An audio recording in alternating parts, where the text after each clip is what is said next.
Hey everyone! Today we're diving into a dessert that feels like pure, quiet indulgence. My no-bake hazelnut and dark chocolate cheesecake is silky, deeply hazelnutty, wrapped in that dark chocolate richness.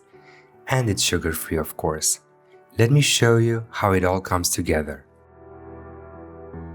In my heat-proof bowl, I have 50 grams of butter and 20 grams of hazelnut paste. Microwave these ingredients shortly until the butter is almost completely dissolved, and then stir them very well until the mixture is homogeneous. Here I have 20 grams of hazelnut flour or powder and 10 grams of cocoa powder. Mix these together. Now add these ingredients to 100 grams of cocoa biscuits. Mine are store-bought and sugar-free. To add even more flavor to this very simple crust, I'm adding a teaspoon of pure vanilla bean paste, and I'm gonna link to it in the description below. Now blend these ingredients together until you obtain a fine crumb texture, and then add the butter mixture.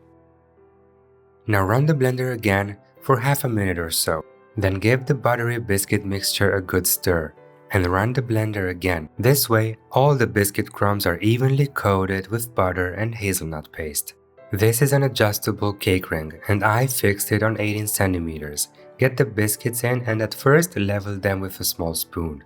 Oh, and the ring is lined with acetate. After you're done with the spoon, take a small food press or a flat glass and press the crumbs into the bottom of the ring. You need a sturdy, even layer. And then refrigerate this until we make the filling.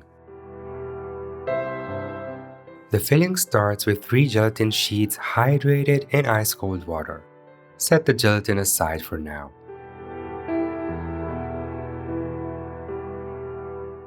In my mixing bowl, I have 200 grams of cream cheese and 120 grams of mascarpone. Both of them are at room temperature. I'm adding another teaspoon of vanilla bean paste, and I'm mixing everything very well until the cheeses come together into a smooth cream that looks like this. In my heat-proof bowl, I have 75 grams of semisweet chocolate and 75 grams of hazelnut paste. I'm microwaving them in short intervals to melt them together. Stir well after each interval to avoid burning the chocolate and hazelnuts. When there are no more visible pieces of chocolate, set the bowl aside for now. And now whip 200 grams of very cold whipping cream to a medium peak.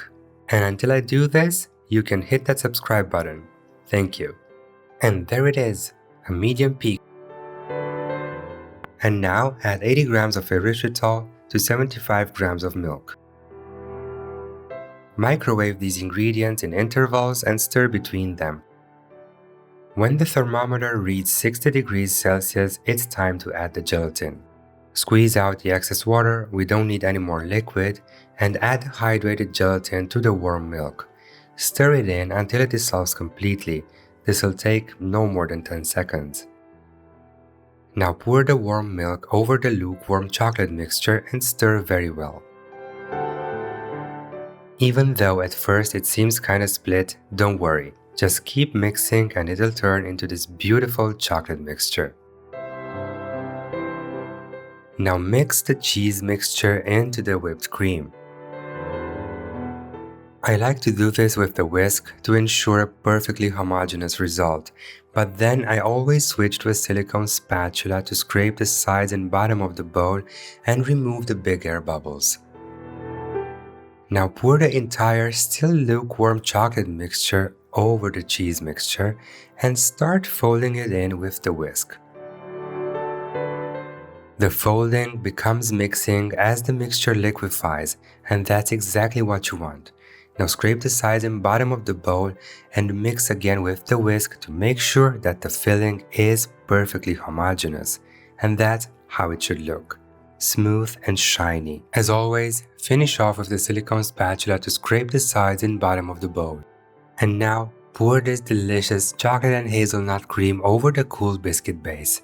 Make sure you scrape the sides and bottom of the bowl so you don't miss anything. Then shake the platter on which the ring sits so that the larger air bubbles rise to the surface. Pop them with a toothpick. Let the cake sit in the fridge for 4 to 6 hours. In my heat-proof bowl, I have 60 grams of semi-sweet chocolate and 60 grams of butter, and I'm gently melting them in the microwave until I have a smooth and shiny ganache. I do this 4 hours after refrigerating the cake. Now take the cake out of the fridge and pour the ganache on top. Then take the platter in your hands and gently tilt it left, right, forward, backwards, so that the ganache covers the entire surface of the cake evenly.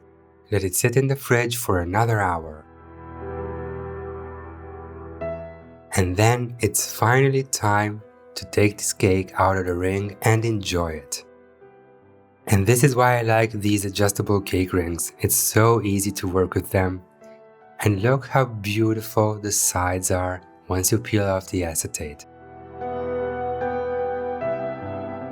While I usually decorate my other cakes, I couldn't find a suitable decor for this one. But then I noticed it looks so elegant in its simplicity. It slices beautifully and tastes amazing. I really hope you're gonna make it yourselves. Until next time, dessert lovers!